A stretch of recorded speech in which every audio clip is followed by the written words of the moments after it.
개념 한 60년대에 생긴, 우리는 쉽게 이제 파급 효과, 신개념인데요.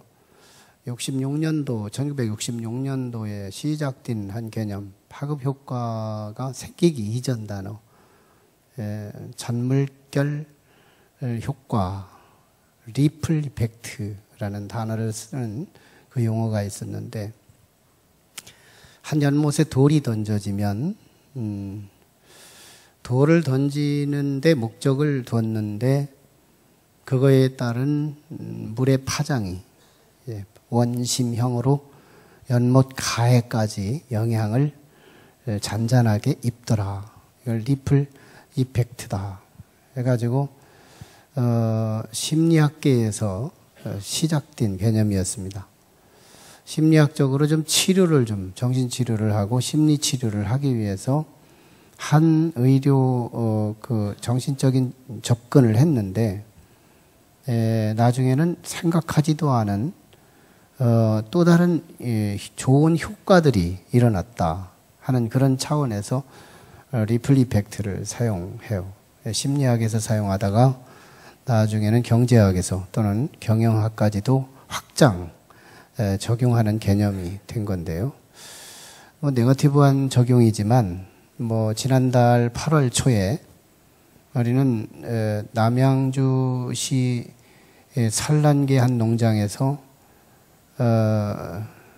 피프로닐 농약 성분이 과다 이렇게 이게 색출되면서 그것을 중심으로 그 가정의 계란에 대해서 조사를 하러 갔다가 농약 성분이 너무 많이 검출이 됐다는 이 정보와 함께 전체적인 국가적으로 아나운서를 타고 전체적인 국가 소유가 됐죠. 그래서 계란 파동이 일어나게 된 건데요.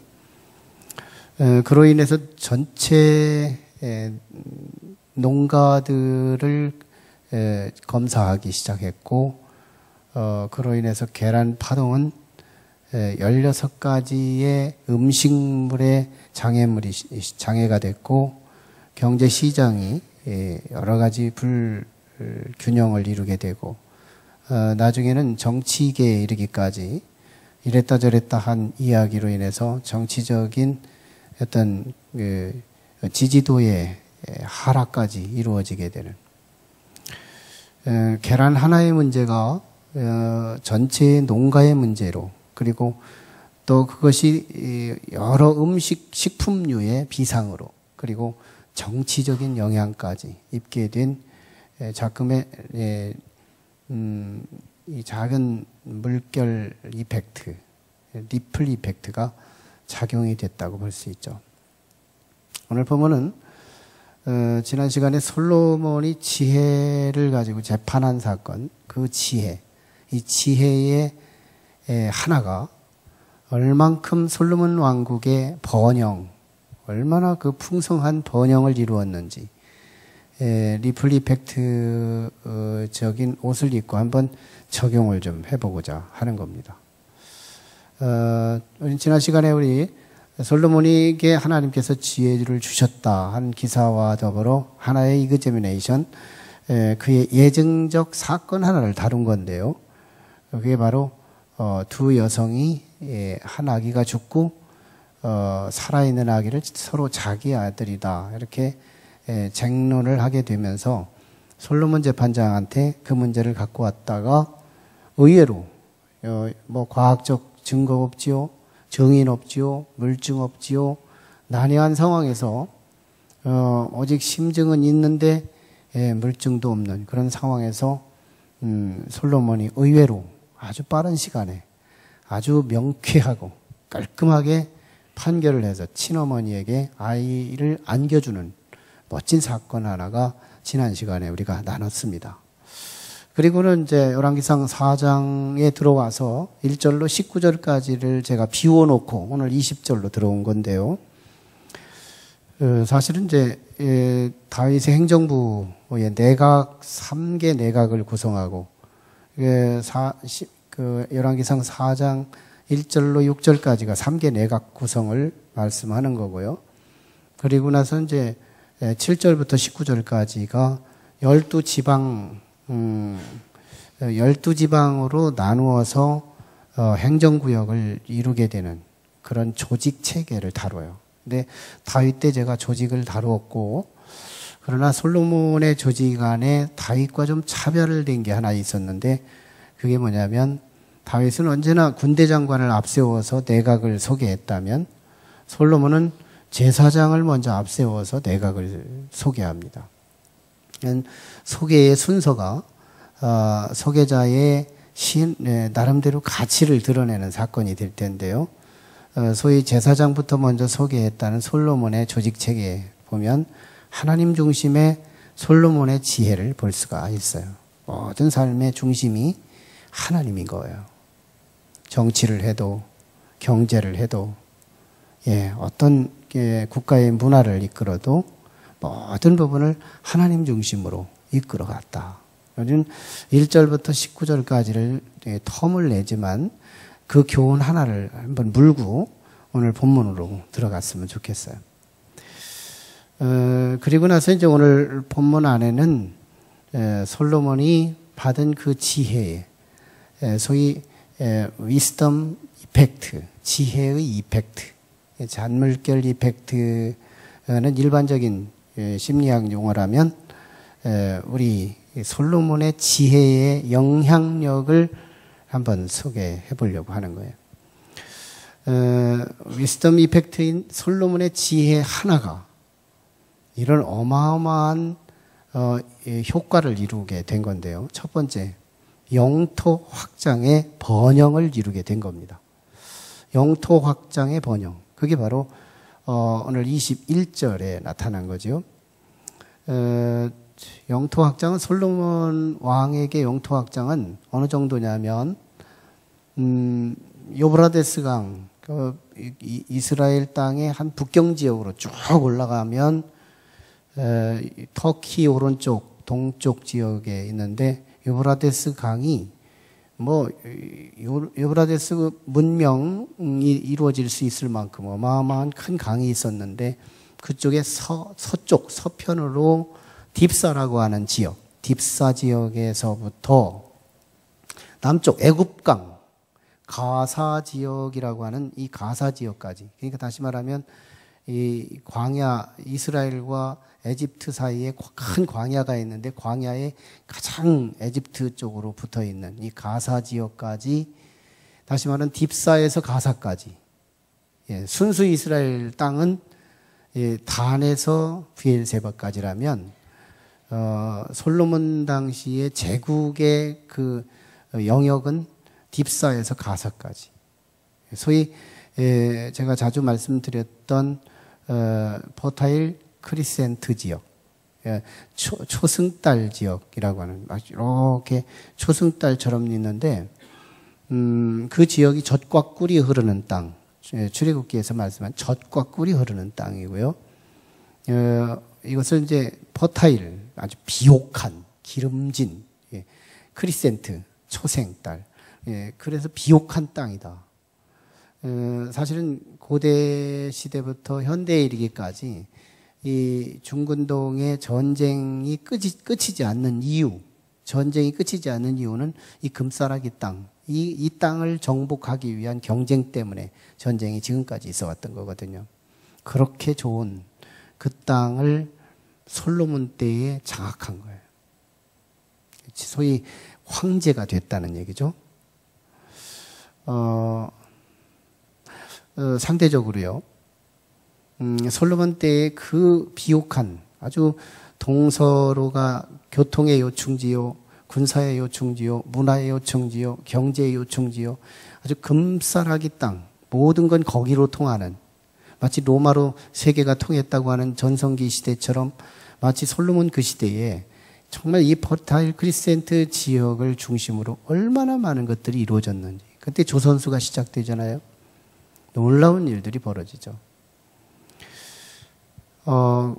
근데 참 하나님께서 하게 하시니까 어떤 일이 벌어지느냐면, 그 이전에는 다 그 에집트의 제국 아닌 제국의 영향력이 있었죠. 뭐 이스라엘이 430년 동안 그 나라에서 노예 생활을 했었으니까 에집트의 전성기가 있었어요. 그 북쪽에는 아수르 신흥 제국이었던 아수르 제국이 나름대로 흥황을 이룬 때가 있었어요. 근데 솔로몬의 아버지 다윗 때 그들이 척추가 부러집니다. 예, 그 에집트의 제국의 힘을 잃어요. 다윗한테 얻어맞고요. 그리고 북쪽의 그 아수르 제국도 허리가 부러지는 거예요. 힘을 못 써요. 그때 그들이 뭔가 흥황을 잃어버렸을 그때 솔로몬이 전성기를 얻게 된 거예요. 참 상황이 도와주는 거죠. 상황이 또 도와준 거예요. 이런 전성기를 이루게 됐는데 그 땅의 확장, 이스라엘의 전성기인데요. 이 땅을 알고 보니까 아브라함 때 약속된 땅이었어요. 아브라함에게 약속했던 하나님께서 아브라함이 조카 롯을 평화를 위해서 떨쳐 보내놓고 그 이후에 하나님이 창세기 17장에서 내가 너에게 이제부터는 아브라함이라 하지 않고 아브라함이라 하겠고 그리고는 너와 네 후손 가운데 왕들을 더럽히지 않을 것이며 자손은 창대하게 하리라. 이런 축복을 하십니다. 근데 그걸 다 이룬 왕이 누구냐면 솔로몬이었던 거예요. 하나도 땅에 떨어뜨리지 않고 하나님이 약속하신 말씀을 다 이루어버린 거예요. 얼마나 대단한 일이에요. 하지만 중요한 건 솔로몬의 지혜가 이 파급을 이뤘다는 겁니다. 솔로몬의 지혜가 이걸 이뤘다. 솔로몬의 지혜가 두 번째 이룬 영향력이 뭐예요? 그것은 풍요와 평화의 번영이었어요. 풍요도 이때보다 더 풍요할 때가 없었던 거예요. 하루 먹는 양식이 어느 정도 많은가? 하루에 먹는 양식들이 고운 가루 3고루가 되고요. 또 30고루, 60고루, 거친 가루 60고루 할 것 없이 하루에 먹는 양식들, 소가 10마리씩 죽어가고요. 또 들소가 20마리씩 죽어가고요. 양이 하루에 먹는 양의 육식이 100마리가 죽어가고요. 사슴, 암사슴, 숫사슴, 또 노루, 살찐 새들 이것들이 막 죽어가면서 궁궐에 있는 사람들이 그걸 다 먹는 거예요. 하루에 먹는 양식이 대단한 거죠. 그 정도로 참 풍요로웠고요. 또 딥사에서 가사까지 이 땅의 모든 나라들이 솔로몬 나라에 굽신거리고 좀 봐달라고 조공을 바치는 시대였기 때문에 누가 공격하는 사람도 없었어요. 평화가 가득한 거예요. 주변 나라와의 관계가 경쟁이었고요. 평화가 충만한 거예요. 무슨 이펙트예요? 위즈덤 이펙트다. 지혜의 영향력이에요. 우리 지혜를 구해야 돼요. 지혜가 지경을 넓혀요. 지혜가 풍요를 이끌어요. 지혜가 평화를 이끌어요. 이 지혜의 다급 효과 굉장하죠. 지혜가 그렇게 만드는 거예요. 세 번째 이펙트예요. 세 번째, 그것이 바로 군사력의 번영이었습니다. 군사력의 번영. 대단한 군사력이에요. 26절, 28절에 기록된 말씀들인데요. 이 말씀들을 보면 솔로몬의 병거와 말, 외양간의 4만, 외양간만 4만 개, 그리고 이 마병을 이끄는 사람이 15,000, 어마어마한 그 정도의 대표적인 어떤 병거들만 해도 그 정도인데 거기에 사병들까지 합치면 대단한 군사들이 있었고요. 그들을 먹여 살리는 데는 이중 구조를 갖고 있었어요. 하나는 우리 열왕기상 4장 7절부터 19절까지 나타난 내용인데요. 12지방관을 조직을 세워서 한 지방이 중앙에 있는 군인들 그리고 국내 대신들, 왕 이런 사람들을 한 달 동안 먹을 수 있는 지방에서, 한 지방관에서 이렇게 물권을 지원해 주는 거예요. 그 다음에 2월 달에는 2지방에서 감당하고 3월 달에는 3지방에서, 그래서 12지방으로 나누어 가지고 중앙에서 뭐 나라를 일을 해야 되기 때문에 농사를 지을 수 없죠. 직접 먹고 살 수 없죠. 그러니까 솔로몬의 그 지혜가 12나라를 분열을 해가지고 그것을 통해 뭐 중앙 집권을 할 수 있도록 뭐 먹고 사는 일을 공급받게 합니다. 그리고 주변 국가들이 조공을 바침으로 인해서 먹고 사는 일에는 너무 풍성하게 풍요로운 삶을 살게 했던 거예요. 예, 그게 군사력의 힘이었죠. 군사가 그렇게 틈실했습니다. 그것이 바로 솔로몬의 지혜의 이펙트였다. 지혜의 효과였다. 참 지혜가 이루어진 세 가지, 크게 이제 보면 세 가지인데요. 뭐예요? 영토가 넓어지고요. 지경이 넓어져요. 한번 사업이 시작되면 지경이 넓어져야 되잖아요. 우리 뭔가 하나 구멍가게 시작했으면 지경 넓어야 되잖아요.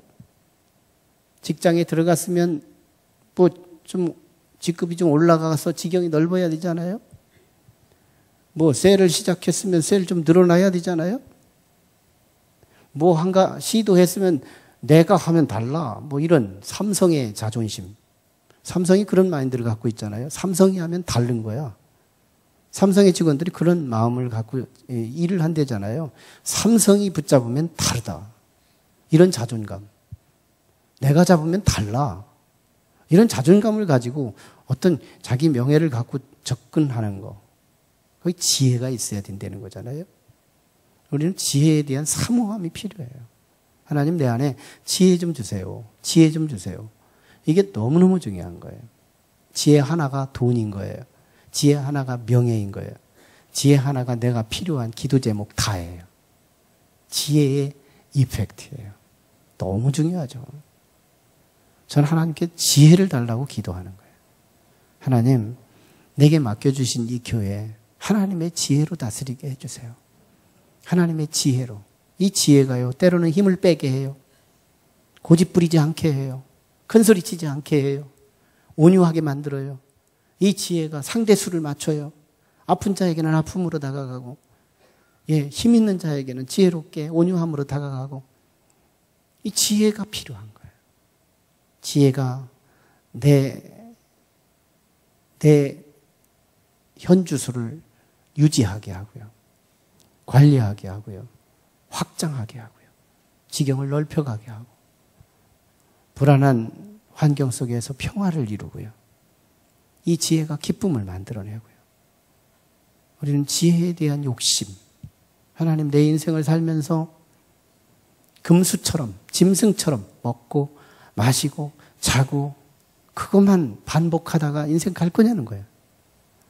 같은 하나님이 주신 내 인생 가운데 하나님 내 안에 지혜를 담아주셔서 이 지혜를 갖고 내 인생에 뭔가 하나님의 뜻을 이루고 후회하지 않을 수 있는 내 자리에 책임을 지고 뭔가의 영광을 위해서 살아갈 수 있는 그런 복된 삶이 필요해요.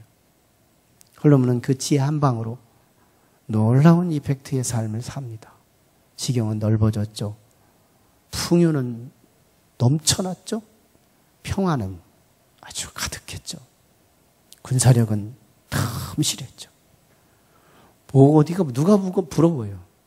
2000km 넘게 떨어진 그 지경의 스바 예멘 국가의 왕이 낙이 타고 여기까지 쫓아오는 솔로몬을 구경하겠다고. 그 정도로 위대한 솔로몬의 그 지혜의 파급 효과는 대단했다는 거예요. 더 중요한 것이 있어요. 솔로몬의 이 세 가지 이 번영은, 세 가지 번영은 지혜를 통하여 이루었다는 것이 가까운 원인이지만, 지혜 때문에 이루었다는 것이 가까운 원인이지만 더 먼 원인, 그리고 더 궁극적인 원인 하나가 더 있으니 그게 바로 언약의 성취였다는 거예요. 언약의 성취. 우리는 이 솔로몬 때에 이루어진 이 번영된 역사가, 번영사가 어느 한날 솔로몬의 지혜로만 이루어졌다고 본다면 성경을 반도 못 해석한 것이 된 거예요. 반도 못 해석한 거다. 너무 지엽적인 해석으로 끝나는 거예요. 근데 솔로몬이 이 번영을 이루기까지는 더 멀고 근본적이고 원천적인 해석이 더 필요한데 그게 바로 언약의 성취. 솔로몬의 이 번영이 이루어지기까지는요, 이미 멀기 전, 수백 년 전에 아브라함 때 약속된 언약이었다는 거잖아요. 그게 창세기 17장. 그래서 5절에서 8절까지에 나타난 말씀이에요. 아브라함한테 주신 그 약속. 네 후손에 왕들을 주겠으며 떨어지지 않을 것이고 그리고 자손들이 번성할 것이다. 엄청난 축복을 주십니다. 그리고 나서 사무엘하 7장 8절 9절에 보면 다윗 언약이 있어요. 그러니까 창세기 17장이 아브라함 언약이라고 한다면, 성서신학의 용어로 아브라함 언약이라고 한다면 사무엘하 7장 8절 9절은 다윗 언약인 거예요. 다윗 언약. 아버지 때에 아버지한테 주신 거예요. 성전 지어드리려고 했다가 하나님이 노땡큐 하셔서 마음을 받아들이고 그에게 막 약속하셨던 장이 사무엘하 7장이 다윗 언약장이거든요. 이 사무엘하 7장, 성전 지어드리겠다고 하나님께 고마움을 한번 묻어냈다가 얻은 축복장이거든요. 대단한 축복이었죠. 그리고 나서 가장 가까운 언약도 하나가 있었으니 그게 바로 열왕기상 3장 13절, 바로 우리 직전 본문에 나타났던 언약입니다. 이건 솔로몬에게 지혜를 구했더니 네가 부와 귀를 구하지도 않고 지혜만 구했으므로 내가 그것을 다 이루리라 주신 거예요. 먼 몇백 년 전부터 약속이 있었던 것과 근래에 약속이 있었던 것과 엊그저께 약속했던 이 삼중 언약의 역사를 보면서 솔로몬은 그 지혜를 통하여 그 약속을 쟁취하게 되고 얻게 됐더라는 겁니다. 그래서 약속이 성취되는 데는 이중 구조를 갖고 있다는 거예요. 자, 역사를 다시 뒤집어 봐요. 아브라함 때 아브라함에게 약속을 했습니다. 하나님께서 네 자손들을 복주겠다. 거기서 왕이 나올 거고 한 번 나오면 그치지 않을 것이며 자손들은 하늘의 별처럼 땅 아래 모래알처럼 풍성하게 주리라. 젖과 꿀이 흐른 땅에서 모든 먹거리도 풍성하며 이런 약속을 주셨어요. 그리고 이삭한테 조금 이루어져요. 그러나 다 안 이루어졌어요. 야곱한테 조금 이루어져요. 두 떼지만 개인한테는 큰 축복이지만 그러나 역사 속에서는 아주 미약한 응답이었어요. 요셉 때 조금 더 거국적으로 이루어지죠. 그러나 온전히 이루어지지 않아요. 이 족장시대 때였어요. 그리고 요셉 이후에 에집트의 제국에 들어가서 430년 동안 노예 생활을 하게 되면서 아무도 언약을 본 사람이 없어요. 조상적부터 구전으로 오고 오는 사람들의 입술을 타고 내게 들려지는 언약은 있는데 언약을 만졌다는 사람이 없고 언약을 봤다는 사람도 없고 언약을 경험했다는 사람이 없는 거예요. 하나님의 약속, 그 좋은 약속, 듣기만 해도 황홀한 그 약속, 그 좋은 그 약속이 누구도 봤다는 사람 없고 만졌다는 사람 없고 경험했다는 사람이 없는 거예요.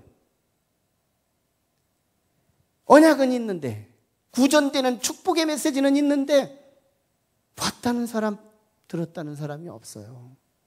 참 얼마나 안타까운 일이에요. 그게 430년 기간이 지나죠.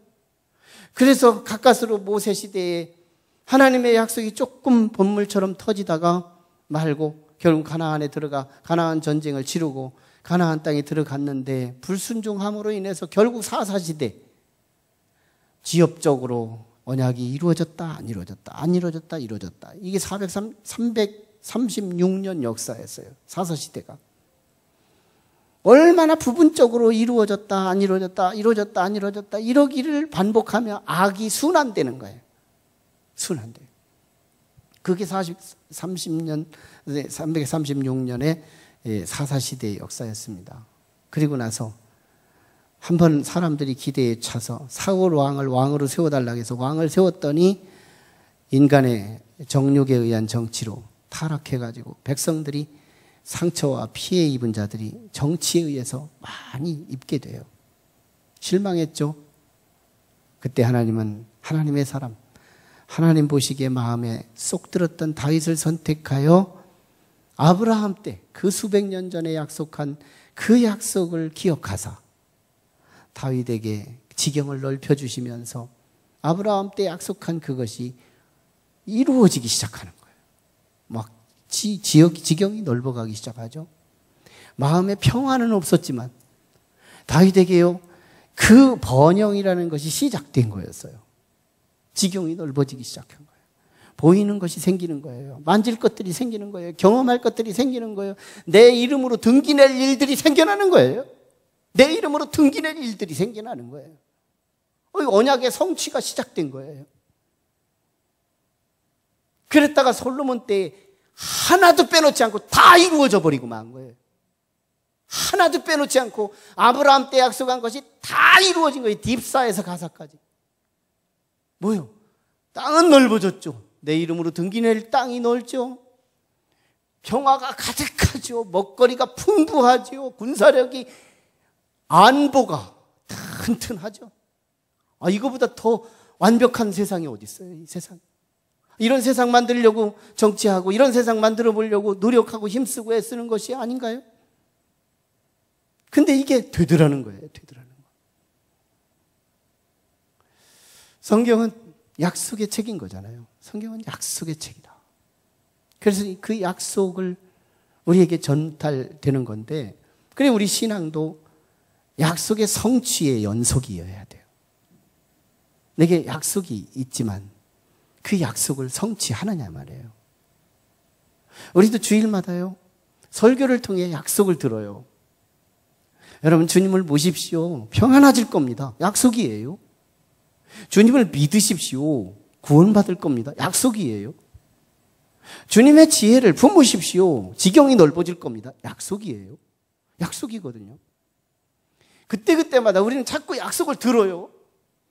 그리고 아멘, 거기에 희망을 걸고 믿음으로 아멘, 아멘 합니다. 그런데 한 주간을 살아보니까 약속은 안 경험되는 거예요. 헛싱이에요. 듣기만 계속하지 그 약속은 조금도 가루도 안 경험되는 거예요. 약속은 내게 나하고 너무 먼 당신이에요.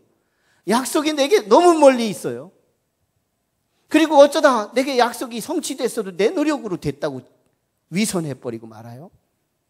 그래서 하나님의 언약은 내 삶과 유리되어 있어요.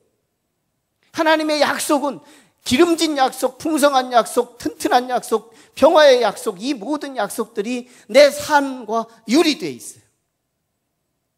잘 되면 내가 잘나서 잘 됐다고 말하고, 도무지 하나님의 약속은 내게 이루어지지 않아서 경험하지 못하고 돼도 내 공로로 이루어졌다고 하므로 언제나 내 삶에 하나님의 약속의 성취는 없는 것이 되는 거예요.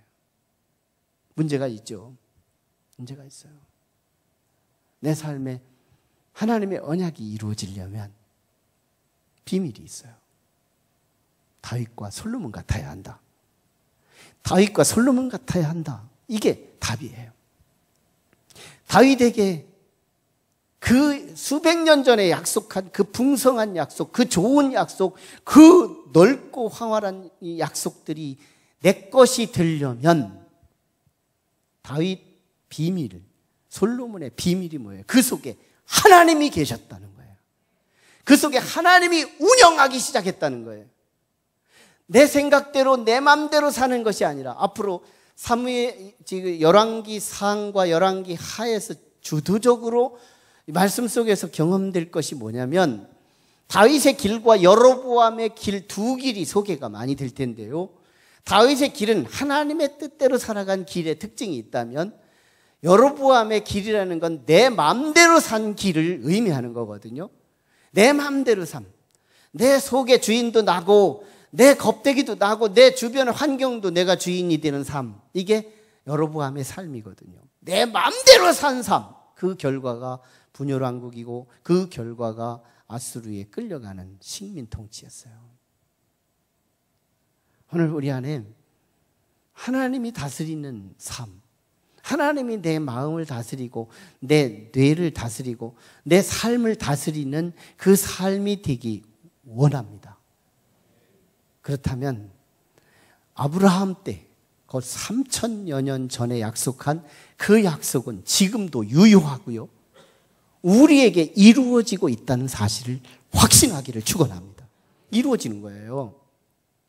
내 안에 하나님의 지혜가 들어와야 그 지혜가 내 인생을 하나님의 약속 코드에 맞게 살도록, 내가 본의로 살지 않고 하나님의 약속대로 살 수 있도록 그때그때마다 내 속에서 가르쳐 주시고, 내 속에서 동기부여해 주시고, 내 속에서 살 수 있는 용기 주시고, 내 속에서 그렇게 할 수 있는 믿음을 공급해 주심으로 약속의 삶을, 약속과 늘 약속을 끌어당기는 피대침의 역사를 내가 살게 만들도록 하나님이 나를 다스린다는 거예요. 하나님이 내 인생을 다스릴 수 있도록, 하나님의 뜻을 향하여 살아갈 수 있도록 내 속에 주께서 다스리기 시작하면 그 약속의 그 분량에 따라서 내 지경이 그만큼, 아브라함의 약속, 원대한 그 약속은 조금이라도 많이라도 가득 참이라도 내가 경험할 수 있다는 겁니다. 솔로몬이 왜 그 약속이 이루어졌느냐, 다윗이 왜 그 약속을 따낼 수 있었느냐, 그 속에 하나님의 지혜가 있었기 때문에, 그 속에 하나님이 계셨기 때문에, 그래서 그는 약속을 따냈다는 거예요. 내 육신의 어머니 뱃속에서 태어난 내 자아와 이 이드와 그리고 이 에고와 이런 인간의 본능만을 가지고서는 도무지 하나님의 약속과는 너무너무 멀리 밀어내는 역할만 할 뿐이지 그 약속을 내게로 가져올 수 없다는 거예요. 그래서 욥을 보세요. 욥은 그 고난이 10명의 아들이 한날 한시에 죽었어요. 10명의 아들이 죽었으면, 하나님을 잘 믿었는데 10명의 아들이 죽어요. 하나님을 잘 믿었는데. 그런데 거기에 설상가상으로 자신의 몸에 욕창이 나요. 막 가려운 병, 피부병이 일어나요.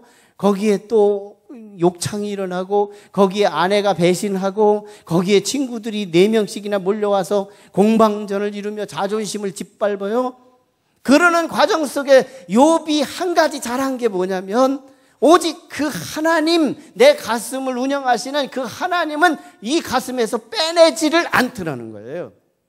욥이 잘한 거예요. 그 고통 중에도 하나님과 함께 고통하고요, 그 아픔 중에서도 하나님과 함께 그 아픔을 다 견뎌내고요, 그 모진 고난, 이 다감으로 공감각적 고통이 내게 다 찾아오는 이 고통의 현장 속에서 자신의 하나님을 파버리기가 쉬울 수 있는데, 우리는 조그만한 고통, 내가 기대했던 것이 조금만 미스되거나 이루어지지 않으면 하나님부터 퍼내는 것이 우리들의 본성인데, 욥은 그 모진 다채로운 고난 속에서도 하나님을 빼내지 않아요. 그 고난을 하나님과 함께 이겨요. 그 결과 그는 나중에 갑절의 축복을 받습니다. 갑절의 복을 받아요. 다 갑절로 받죠. 그런데요, 욥기 42장 5절에서 그가 말하는 고백이 있어요. 내가 죽게 대하여 귀로만 듣기만 하였었더니 내가 이제 눈으로 배움나이다. 뭐예요? 약속을 보는 거예요. 약속을 이전에는 듣기만 했는데요. 약속을 이전에는 듣기만 했는데, 약속을 이전에는 설교만 듣기만 했는데요, 이제는 설교만 듣기만 하는 게 아니라 설교로 들었던 말씀이 사업장에서 보이는 거예요. 설교만 듣기만 했던 그 약속이 우리 가정에서 보는 거예요. 설교 들었던 그 약속이 우리 자녀의 삶에서 보이는 거예요. 우리의 삶 속에서 보여져야 된다는 거예요. 약속이 보여야 된다. 약속이 듣기만 하면 안 된다는 거예요. 약속을 들었던 약속은 눈으로 보여져야 된다는 거예요.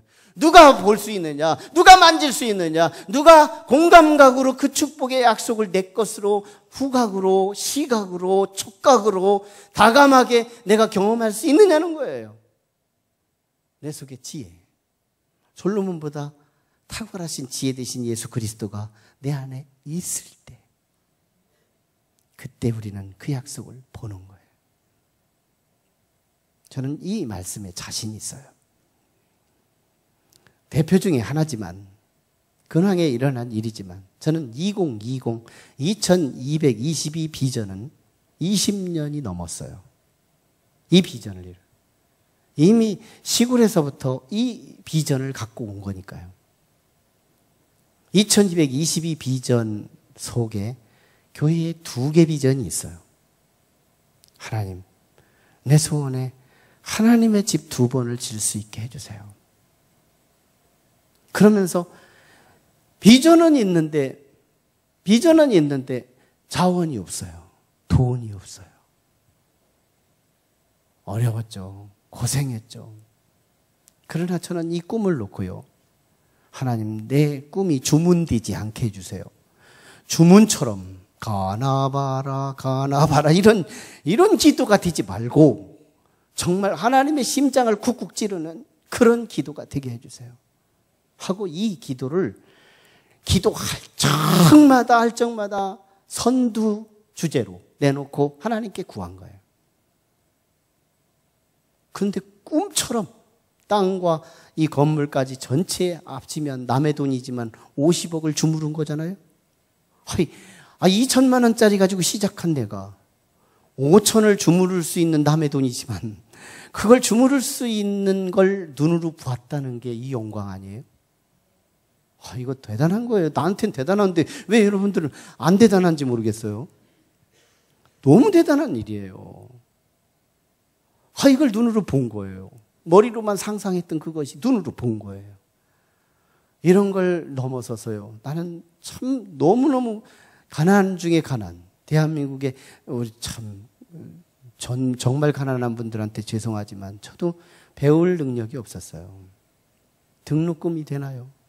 하나님께서 그때그때마다 세워놓으신 하나님의 종들이 있어서 그때그때마다 그분들이 마음을 움직임으로 하나님께서 저를 키워주셨고 또 배우게 해주셨고, 배움의 과정 속에 들어간 등록금을 한번 대충 추산을 해본 적이 있어요. 1억도 넘어요. 참 대단하더라고요. 그 돈이 내가 있었나, 현장에 있었나 보면 없었던 거예요. 참 기적의 인생을 사는 거예요. 나는 내 눈으로 생각만 가능할 수 있고 희망만 할 수 있었던 그것이 내 눈으로 보는구나. 내가 이전에는 귀로 듣기만 하였었더니 내가 이제는 눈으로 보옵나이다. 욥의 고백은 내 고백이었어요. 이것은 솔로몬의 고백이었어요. 이것은 다윗의 고백이었어요. 같은 성도지만 어떤 분은 듣기만 해요. 우리 수선해야 돼요. 같은 성도지만 어떤 분은 들으면 이루어져요. 같은 성도지만 똑같은 시계가 착착착착착착착 크로노스가 흘러가지만 어떤 사람은 카이로스를 경험해요. 하나님이 개입하신 역사에 무언가가 생겨나요. 아무것도 없던 것들이 덜커덩 생겨나기 시작해요. 왜 같은 생활만 살아가면서 언약을 보는 사람이 있고 언약을 듣기만 하는 사람이 있는가? 우리 듣기만 하면 안 된다는 거예요. 언약을 보는 사람이 들은 사람보다 믿음이 크지 않겠어요? 언약을 본 사람이 들은 사람보다 믿음이 더 틈실하지 않겠느냐? 전국 가는데 지장 없지 않겠느냐고요.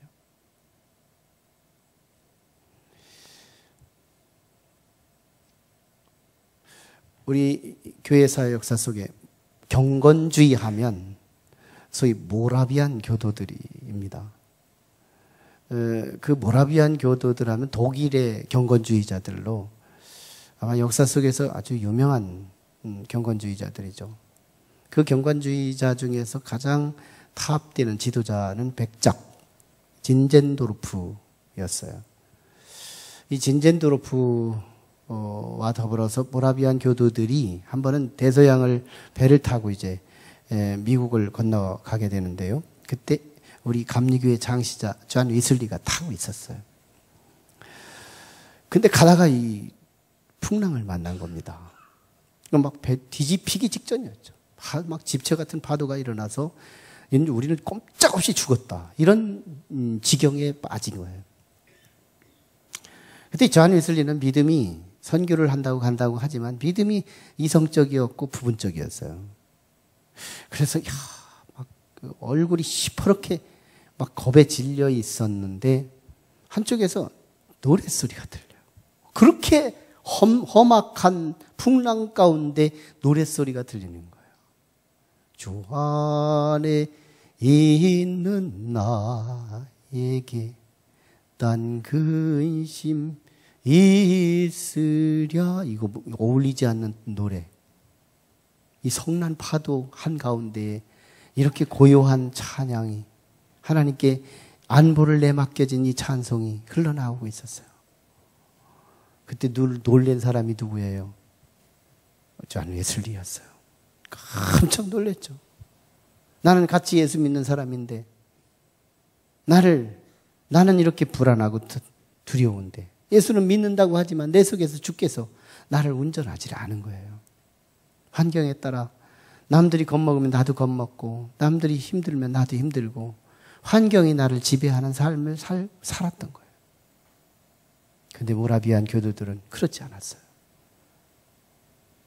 그들은 그 성난 파도와 사망의 계곡 속에서 평안을 누리게 됐던 거죠.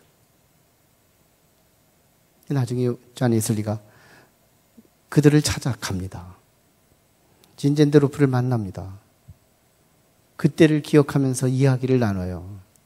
선생님, 그때 당신들은 나도 똑같이 하나님을 믿는 자녀인데 당신들은 평화가 있었고 내게는 왜 불안이 있었습니까?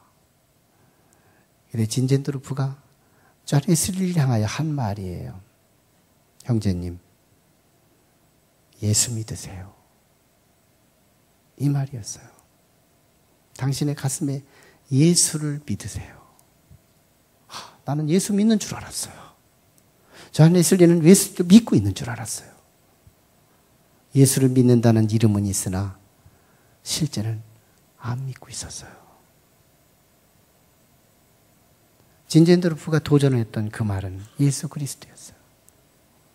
그가요 백작 시대에, 백작하면 당대에 잘 나가는 유지였죠.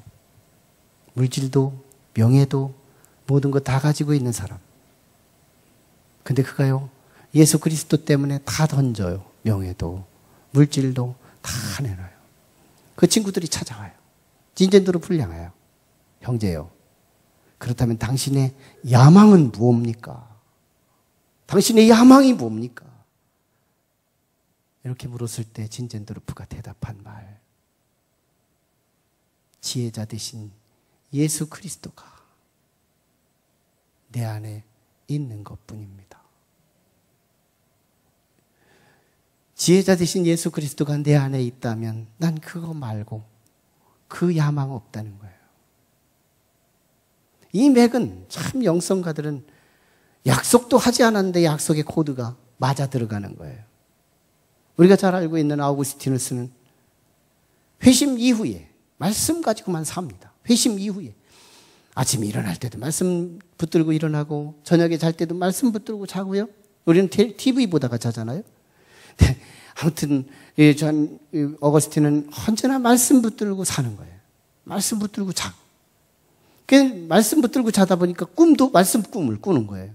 하나님 천사가 나타났습니다. 어거스틴아, 내가 너에게 무엇을 줄까? 네, 저는 이 세상에 거 아무것도 필요 없어요. 내 안에 계신 예수 그리스도, 그분을 잃어버리지 않게 하옵소서. 어거스틴이 말한 답이에요. 내게 있는 예수님을 잃어버리지 않게 해달라고. 예수님을 잃어버리지 않게 해달라고. 우리는 남아프리카 공화국의 아프리카 지역으로 22살 때부터 선교를 갔던 짐 엘리웃이라는 선교사를 알아요. 에콰도르 강가에서 그 미개한 복음을 한 번도 받지 못했던 그 인디언들에게 복음을 증거하다가 그 인디언들이 위협을 스스로 오해해서 듣고 자기들이 가졌던 이 창으로 이 엘리오 선교사를 막 가차없이 찔러서 죽인 거예요. 그는요 29살이었어요. 그럼에도 불구하고 그는 하나님이 그 속에서 꿈틀거리는 걸 느낍니다. 그리고 그의 삶의 좌우명을 어디다 두느냐면 나는 하나님을 기쁘게 하는데 내 인생에 목적이 있습니다. 나는 하나님을 기쁘게 하는데 내 인생에 목적이 있습니다. 하고 그에게 하나님을 기쁘게 하는 일에만 집중하고 살다가 결국 아프리카로 가게 되는 거예요. 가서 죽는데요. 정말 그 속에 그 이후에 그의 아내가 다시 와서 도전함으로 그 인디언들이 다 복음화되고 거기서 목회자들이 나왔다는 거잖아요. 내 속에 누가? 그리스도가, 지혜자 되신 예수 그리스도가 내 삶을 움직여 주셔야 성경에 약속한 모든 축복은 내 시대에 눈으로 보고 만지고 경험할 수 있다는 거예요. 저는 신앙생활 하면서 이 스릴이 없이는 우리가 무슨 재미로 신앙생활 할 수 있을까요? 전 신앙의 노하우를 드리는 거예요. 성경은 약속이 흐른다. 우리가 감당할 수 없는 약속이 흐른다. 그게 천국의 약속이라면 더 감당할 수 없는 일이고요. 이 땅의 약속이라도 내가 지금 생각하는 그 꿈은 아무것도 아니다. 어마어마한 하나님의 약속이 흐르는데요. 그 약속을 듣기만 하다가 인생 꽝치고 지옥 가는 인생이 아니라 들었으면 눈으로 보고 손으로 만지고 경험하는 주인공. 우리들이 먼저 그 사역이 되어야 된다. 그래서 내 안에 그리스도를 파내면 안 돼요. 어떻게든지 그리스도가 내 속에서 다스려져야 하고 그리스도의 말씀이 먹혀야 하고 그리스도께서 나를 이끌어 가셔야 돼요. 그러면 약속은 내가 이루는 게 아니라 하나님이 이루시는 거예요. 다윗 때에 이루기 시작해서 솔로몬 때 완성한 것처럼 오늘 우리 시대에 그 말씀이 이루어져 가는 저와 여러분들이 되기를 축원합니다.